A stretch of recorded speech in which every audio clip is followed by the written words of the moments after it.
Hello everyone.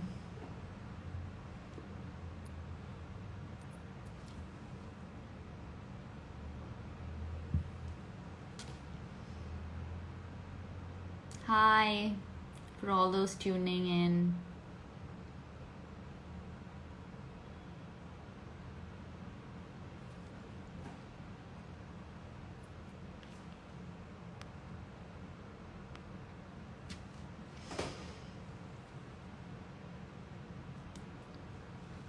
So good evening everyone. Hope all of y'all are doing well. So today's topic is a little different from last month's topic, and I thought it should be for a couple of reasons.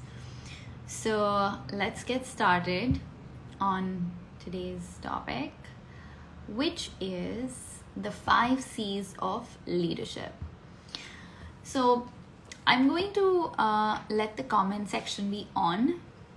However, I'm going to try and let it not distract me, all right, from all the things that y'all are going to say. Okay, so let's dive right into leadership. Now, why is it that I chose this topic, and how does it really work within our mental health space? So a lot of us want to be leaders, and in fact, all of us want to be leaders in some format or the other. So whether we're at home or at office or in our friend circle, we all want to lead the way forward. We all want to show our friends and family how things can get done and how our ideologies are good. However, leadership comes with its own set of baggages. So of course, they have great perks, they have great skill sets that you require, but most importantly, what are the attitudes that you would need? What are the adjustments that you would need to make to fulfill the leadership role? So starting as always with a quote that I absolutely love, which is, leadership is not a position or a title, it is an action and example. So this here means that leadership is not something that you're handed down to or you're given the title of. It is a position that you must fulfill actually into an action. So if at all in a scenario at home, you kind of, become an example, then you become a leader. If you action out the leadership traits, you become a leader. So there is no title that is given to you as such. Sometimes a young child in your home can be a good leader versus the parents. So it's not always about age, experience that matters entirely in leadership. It is most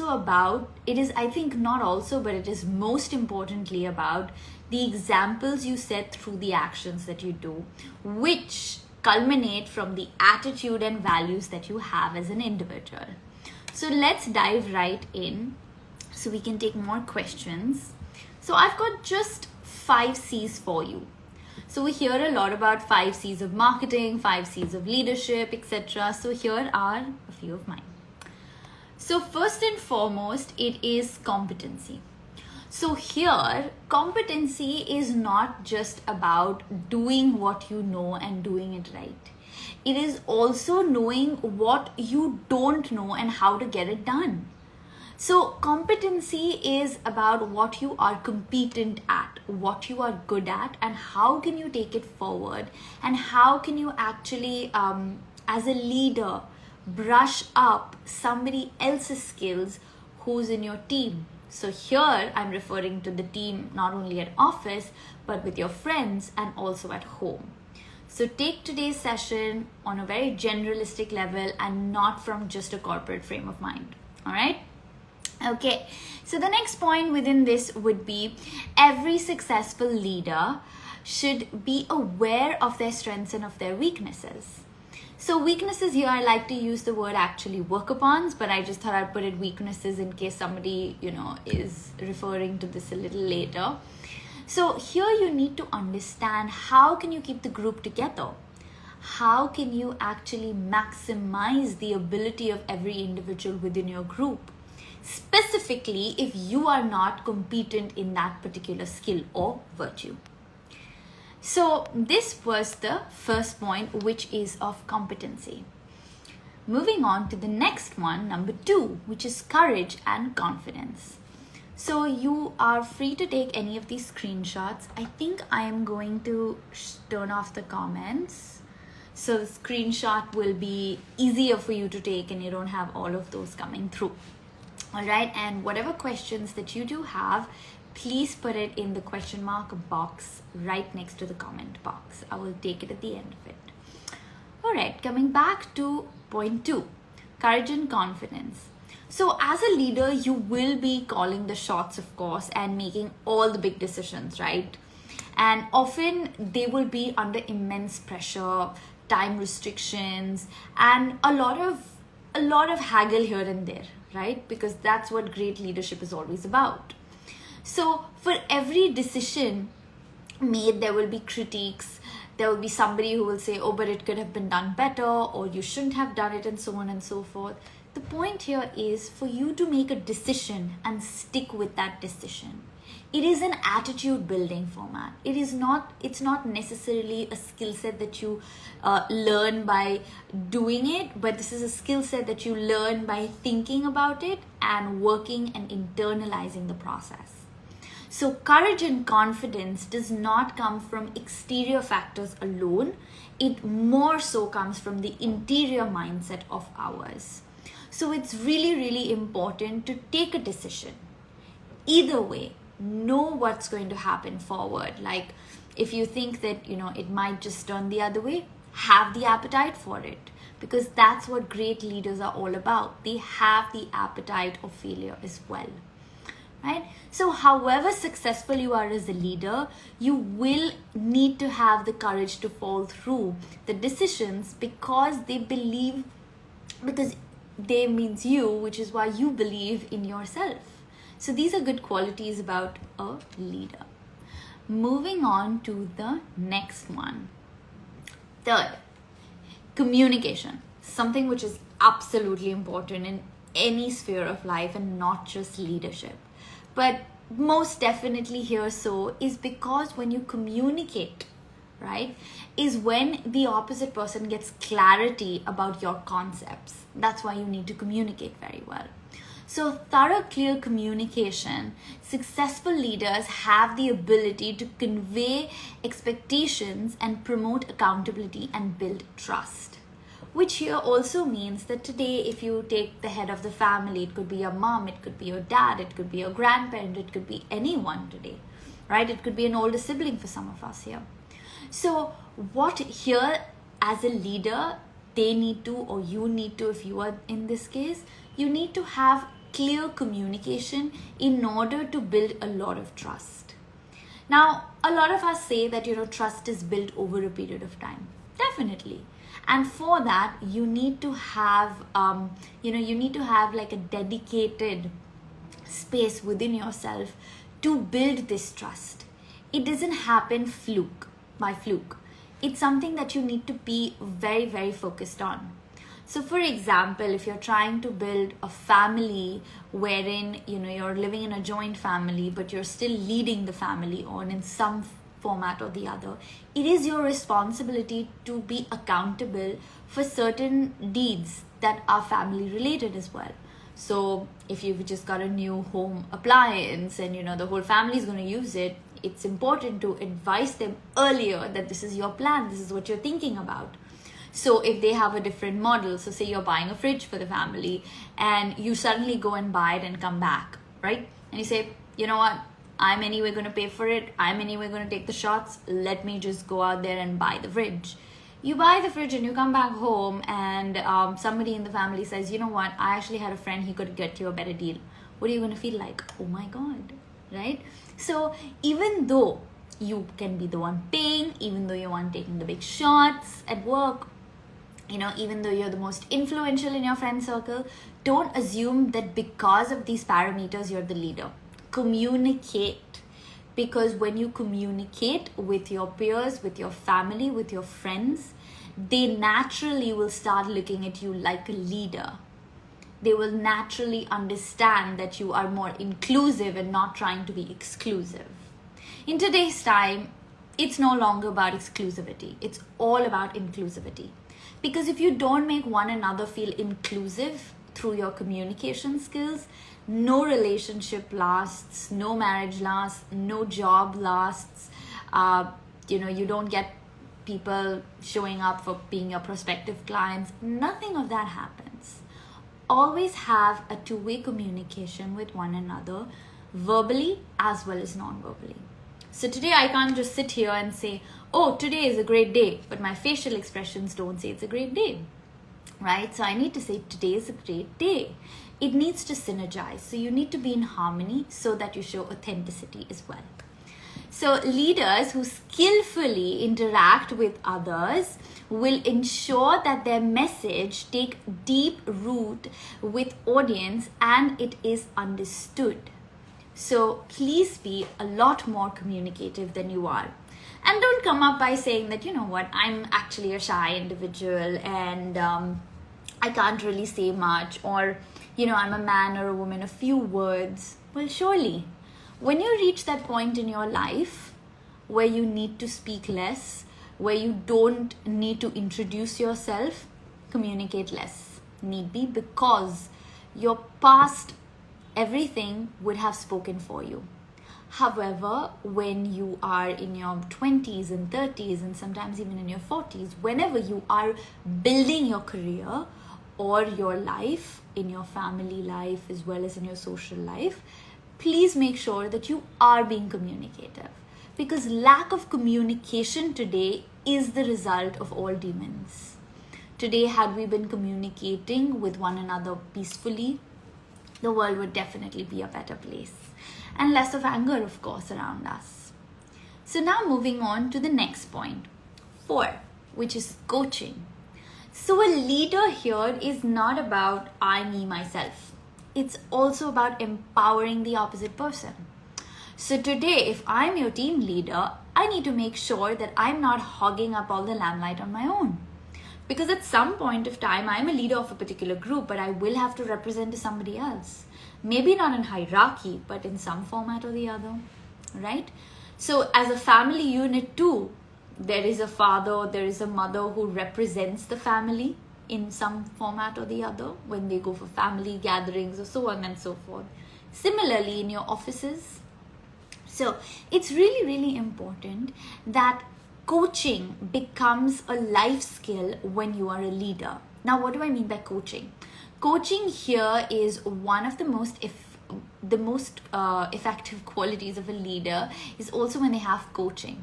So a study here conducted at Burson and Associates showed that organizations with leaders who coach effectively and frequently,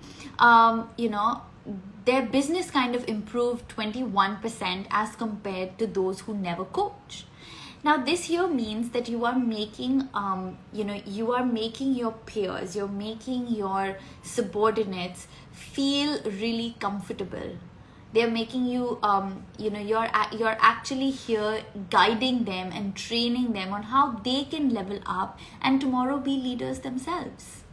So it's really important to take on an aspect of coaching as well, because this way you are hand-holding them, and it will not only motivate them, but it will also motivate you. It will give you great feedback. It will give you great insights on how for you to conduct yourself, as well as how can you conduct, different teammates as well.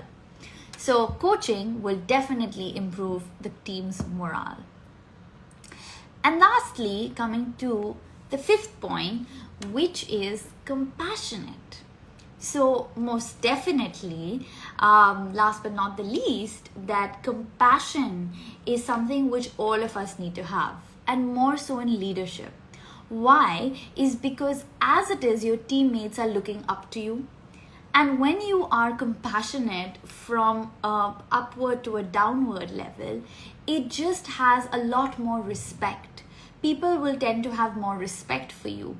People will tend to look up to you furthermore for their personal advice, their personal growth, and they will know that you are a person of integrity. So compassionate it's a beautiful virtue that all must have. So every skill that has a trickle of kindness goes a long way is something that I always tell my, corporate folks out there. So sometimes you would have to be compassionate versus your judgment. So maybe you want to actually sack somebody, but that's what your judgment says. Now, if you communicate with them, maybe you'll understand what their, pain point is and ask them to rework on it. What have you done here? You've given them a chance by being compassionate. I'm not saying never sack that person, but definitely do communicate with them and tell them what their flaw is before they move on to their next job doing the very same thing and no one tells them. So it's a great leadership skill that you can also take on, right? And do what you do, of course, of who you are and not what others might think of you. So a lot of time leaders say that, oh, but we need to be tough. We can't take all these, coy decisions, or we can't be someone who's shy and timid. We need to toughen up. We need to take the tough decisions. And so they say that compassionate has no place. But I would say otherwise. Compassionate is a really, really important key ingredient in the skill of leadership. It's almost like salt in a dish. So this is it from me to you, talking about the 5 C's of leadership. So let me now take on some questions. All right, so I'm turning on the comments as well. Okay. Right, waiting for all your questions to come through. I've got a few over here in the live question box saying, okay, that was just a nice thought. It was a good point. I don't know which point that came on to, but great. So, all right, Namrata is asking, is this the model of communication? No, this is of leadership. These are attributes of leadership. So communication is an integral part of leadership. And yeah. All right, any questions coming through? Okay, let me just check if there are any questions above that I kind of missed out.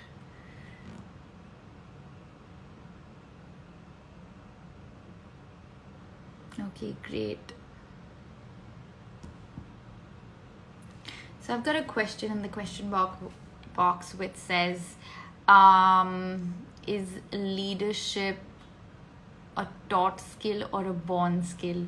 So leadership is there's nothing like a born skill. I do understand what you mean by that though, but every skill today can be learned, and leadership is something that comes from observation and then actualization. So if you check on your patterns of how your attitudes and values are, that's when you can then maneuver, mold yourself, learn a bunch of leadership skills like the ones that I mentioned, along with many more, of course. And thereafter, you can put yourself in a leadership situation and see how you respond to that. Because not everyone inherently has the leadership streak or the flair. There are lots of times wherein people don't even know that they are leaders, and they're put into a situation and then they come out bright and spunky. So that's that. All right. What are the benefits of this? So benefits of leadership is in any format that you consider yourself as a leader in, or you are guiding your friends or your family or your colleagues. And yeah. So I hope you'll go back to some of these points that we went through. Great. So I guess there are no questions. Okay, one more. Is it helpful in leading? Sure, it is helpful in leading, but let me tell you, if at all somebody does not want to be led and you think that they need guidance, don't offer unsolicited leadership to people. because no one wants to be told what to do. It's only when they ask you and then when they say that, okay, you are in charge of this and you take this forward and you create the initiative, that's when you take on the role. Or else you become worthy of the role by actually taking responsibility, whether it's in the house, at work, and things of that sort. And then unanimously the team, so whether it's the family, the friends, or the work colleagues, come together and say, okay, this guy is a good guy to lead us forward, and they nominate you as a leader. All right. Sandhya is asking, how important does image affect your leadership qualities or vice versa? So your leadership qualities affects your image, of course. And it affects your image a lot if you are a bad leader. So for example, if there is someone who, say I'm your leader, okay, and I tell you, you're interviewing me and I tell you that, oh, Sandhya, my team loves me. I leave the door open. It's so equal. There is no cabin culture really. And I'm not heavy on my teammates. I extend deadlines. I'm a really relaxed individual. Now the same thing you ask my teammates, and you say that, so how's Benaisha as a leader? And they all say that, oh my God, she's horrible, she's terrible, she is this and that and all of that. What happens here is that what I might think of myself might be a whole different image, and what my teammates might think of me could be a whole different image. And that is because there is a gap between what I am thinking I am and what I'm actually doing. So that gap gets created, and I might never know if I never internalize or I take feedback from my teammates. And there are many leaders who don't take on feedback from their teammates, and they actually have their images tarnished. So I hope I've answered you there. Okay. How to be in situations when authoritative approach is required.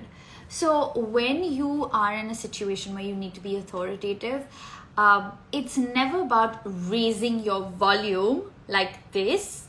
It's about being assertive in your tone like this.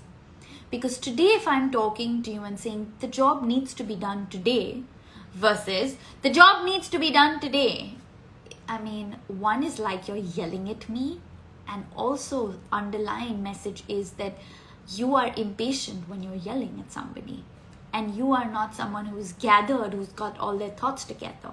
So that's not good leadership.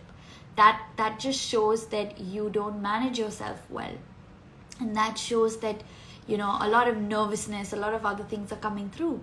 But when you're communicating with somebody, it's always good to have a good decorum, to have an authoritative in your tone rather than in your volume.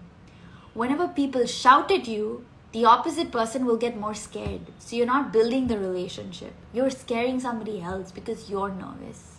And whenever we are nervous, we have to take responsibility of our feelings and not transcend them to somebody else. Today, if I'm nervous about doing this live, supposing, I can't put it on to you by saying it's you who are making me nervous, right? So it has to be an authoritative approach with your tone. So I hope that quick tip kind of helps you along. Okay, how can we incorporate it in our lifestyle?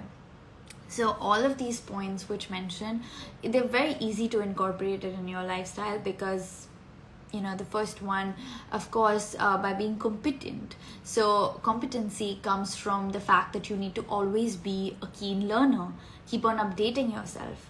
So even though I've been 9 years in the business, I can't say that, oh, you know what, I know everything. No, because even when I am 19 years in the business, I probably could not know everything. So never think that you have arrived in life, because you only actually arrive when you're dead.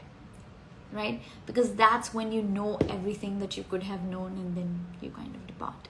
So know the fact that till your dying death, you will keep learning and learning more, and be open to that learning. The minute you shut yourself and say, I know, even when someone's talking to you, you're not only demeaning them, but you're also demeaning the chance of you to actually learn something new and be enlightened from a different perspective. You might know it, but you don't know it all. So be open to learning. So yes, I would say that competency can start off by that, being a learner.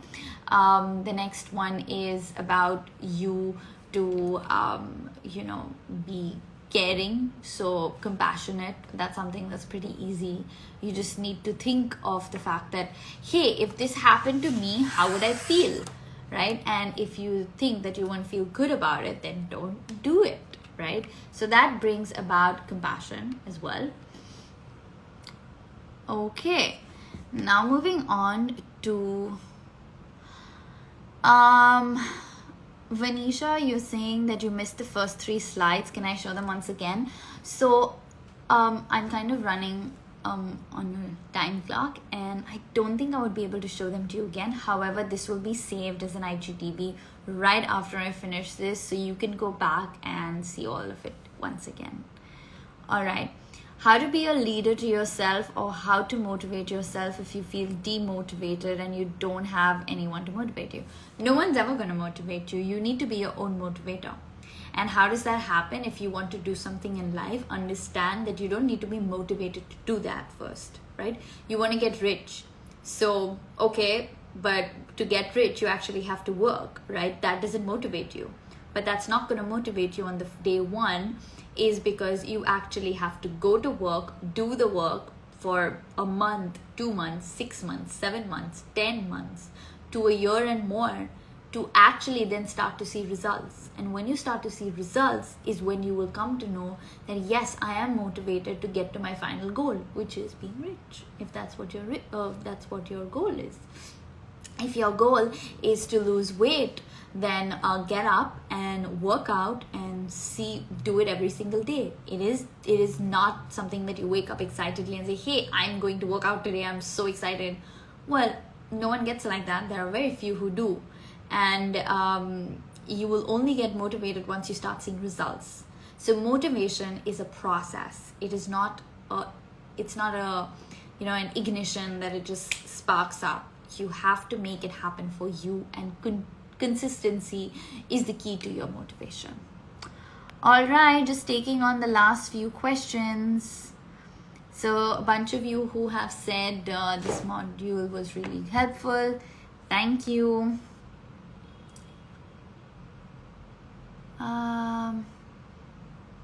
Okay. So I'm just reading a bunch of these comments if there's anything else. So commitment and confidence are the zest of leadership. This model explains these factors as well. Yes, of course. So commitment again comes with confidence, and comes with competency, and comes with consistency, right? So definitely. Okay, so I've got a request saying the next time you go live, please deal with overthinking. Yes, I have that noted. Great. So this is it for now, and I will see you all next week with another really, really interesting topic. And yeah, so hope this module was good. And if you have any questions, please leave it in the comments once the IGTV is uploaded. Great. See you all soon. Take care.